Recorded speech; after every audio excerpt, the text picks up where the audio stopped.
Think of your name. Concentrate. Concentrate. Think of your name. Yeah, I know my name. Okay.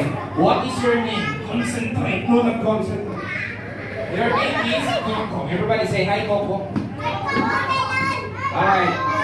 Not Milan, Coco. Okay. Alright, Coco. Coco? Yes. Okay. How old are you? I'm 6 years old. Okay. What do you want to be when you grow up? 7 years old. Wow. Can you please keep quiet? Ready? Alright. Do you go to school? Yes, of course. What is your favorite subject in your school? Banana. No, not banana. Banana is a fruit. I mean like English, science, math. Math. Wow, are you good in math? And you can see the course.